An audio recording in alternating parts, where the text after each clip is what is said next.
Hello, curious minds. Welcome back to the Sense Check Lab. We're so glad you're joining us today. Here we explore the facts, myths, and science behind the choices we make every day. Settle in and get ready for another deep dive where we put the latest trends and topics under the microscope. Let's make sense of it together. Today, we're tackling something that seems to be, well, everywhere you look. The ketogenic or keto diet. It's kind of fascinating, isn't it? Widely touted as this weight loss marvel, yet it's got these deep roots in, like serious medical science.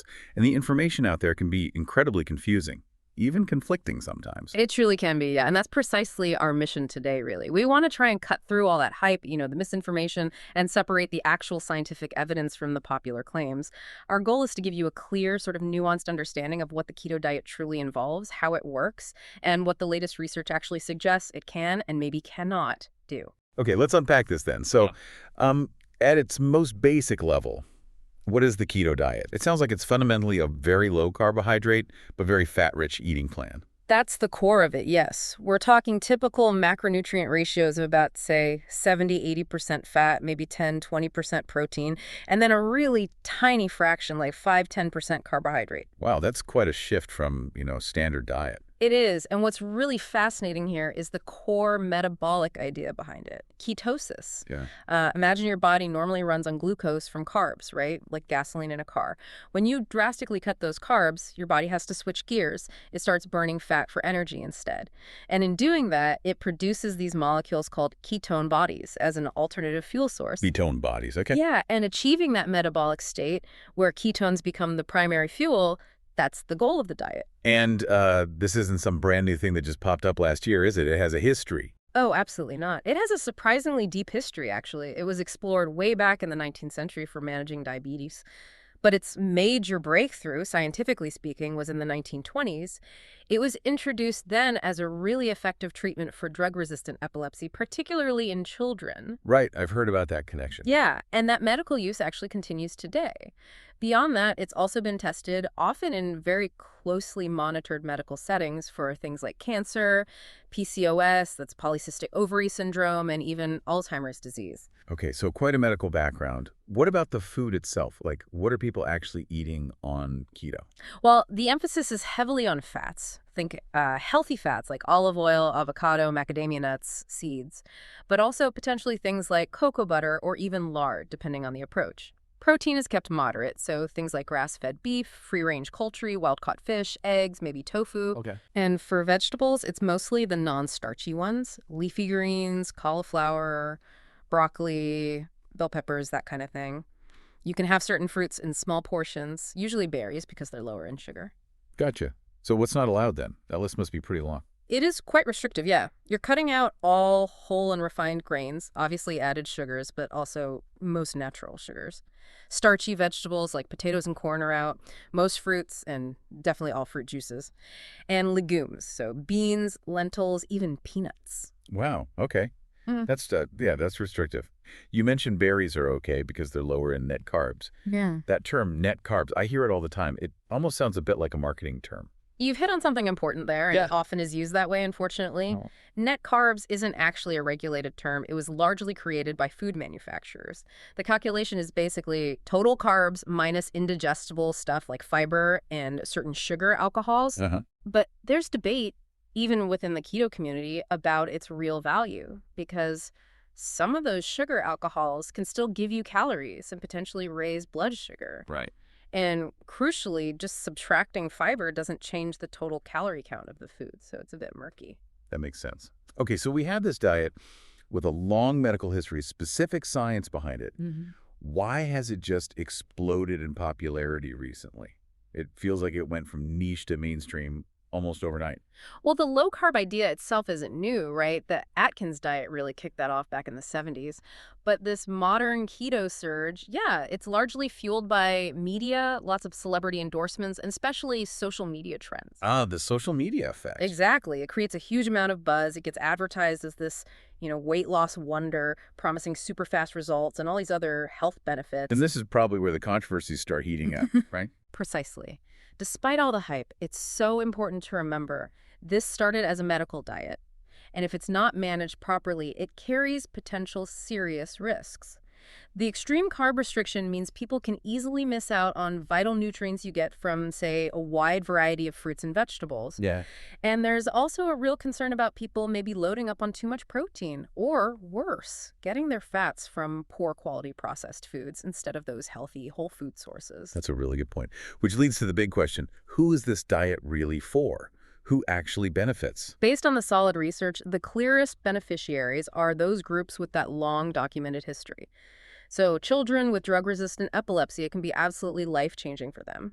And potentially individuals with certain other metabolic conditions, but usually under very strict medical supervision. So it's definitely not just a casual diet someone should try out for a week. Absolutely not. Okay, so on the flip side then, who should be really cautious or maybe even avoid keto altogether? That's a critical question. People with existing liver conditions need to be careful because the liver has to process all that fat. Same for kidney problems because of protein metabolism.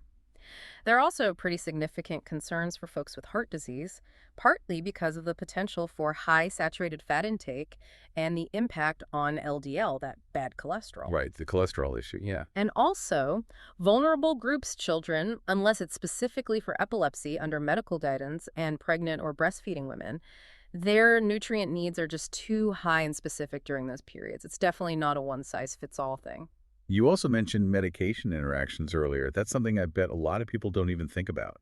You're absolutely right, and it's so important. For example, all those leafy greens are high in vitamin K, which can interfere with blood thinners like warfarin. Oh, wow. Yeah.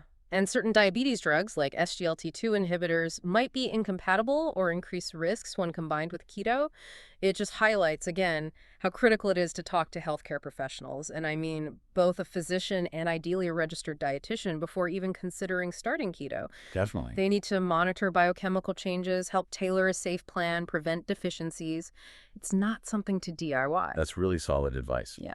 Okay, let's dig a bit deeper now into the how, the actual science. What's happening inside the body? Time for the science sense check. So the main mechanism, as we touched on, is that metabolic switch to ketosis. It basically mimics the effects of fasting. The body starts using those ketone bodies, specifically one called beta-hydroxybutyrate, or BHB, as its main fuel instead of glucose. And what's interesting is that BHB actually provides more free energy per unit than glucose. It's a very efficient fuel, especially for the brain. More efficient. Interesting. Yeah.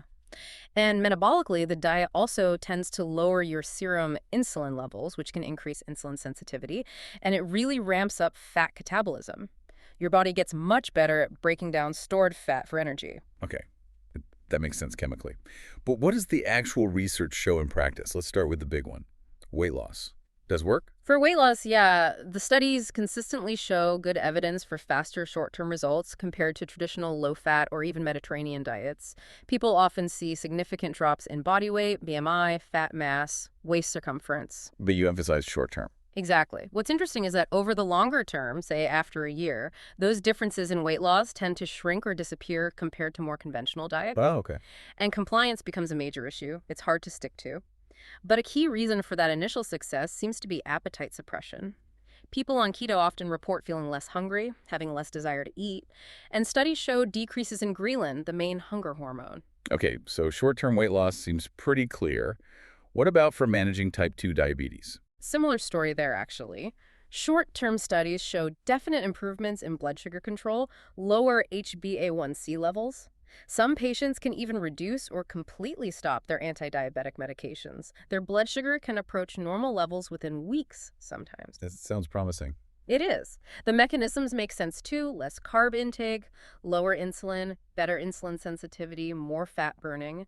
But again, similar to weight loss, some of the bigger meta-analyses suggest that after about 12 months, the long-term benefits for blood sugar and weight might not be significantly better than other structured control diets. Sustainability is key. Right.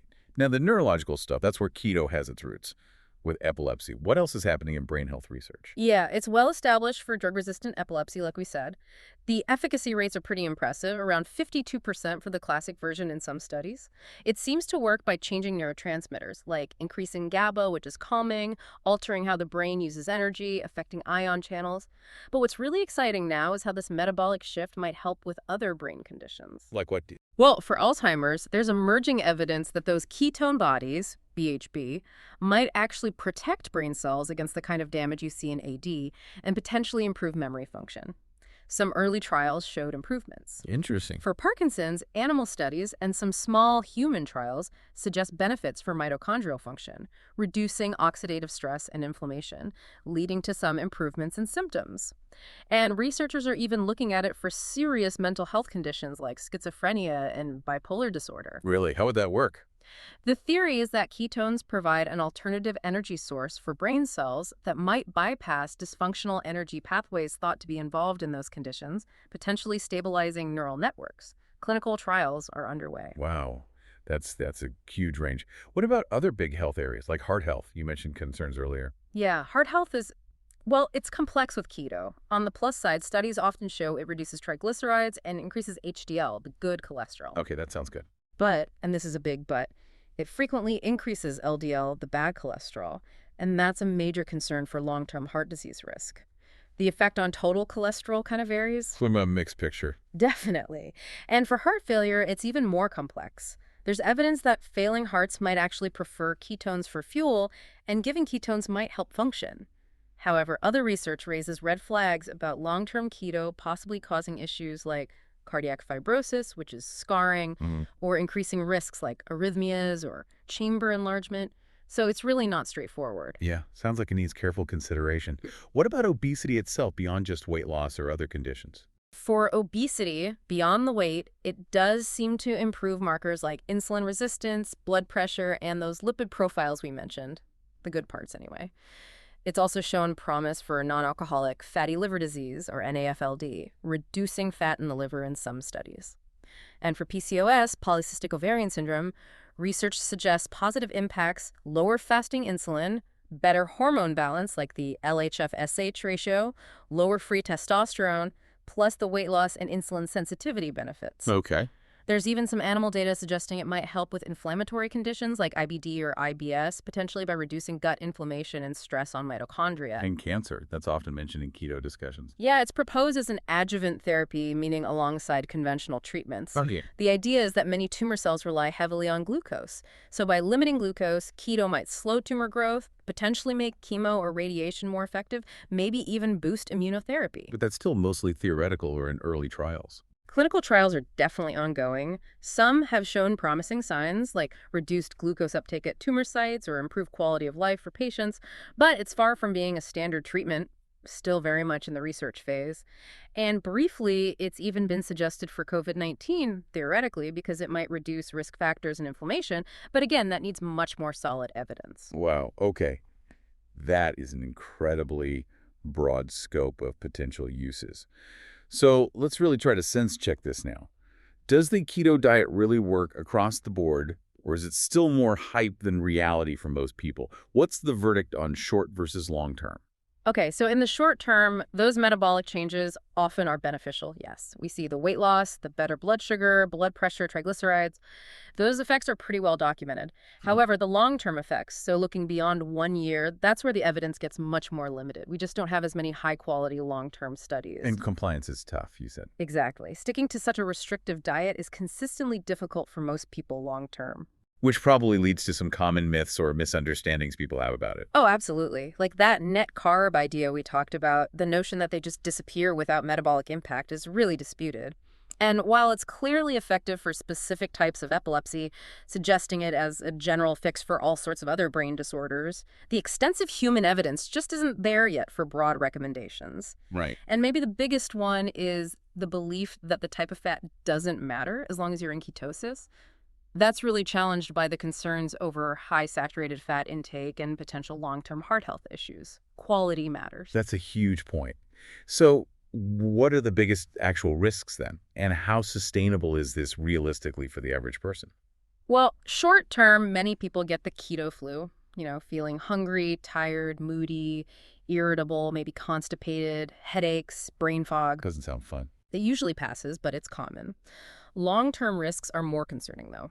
Things like an increased risk of kidney stones, potentially osteoporosis over time, higher blood uric acid, which could trigger gout. And potential nutrient deficiencies are a real risk fiber, certain B vitamins, minerals like potassium and magnesium, just because you're cutting out entire food groups. Yeah. Plus, that potential negative impact on LDL cholesterol is always there, especially if the fat intake isn't focused on unsaturated sources. And sustainability. It's tough, Right. really tough for most people. The lack of food variety, cutting out foods people enjoy socially or culturally, Wow. it makes long-term adherence very challenging. And we know that yo-yo dieting, rapid weight loss and regain, isn't healthy and is actually associated with increased mortality risk. Consistency with a healthy pattern is better. Okay, so it definitely sounds like there are areas where the evidence is solid, like epilepsy, and then many areas where it's still a question mark or even controversial. Can you recap that split for us? Sure, the evidence is strong, really quite solid for drug-resistant epilepsy. It's also strong for short-term management of weight and type 2 diabetes in certain individuals.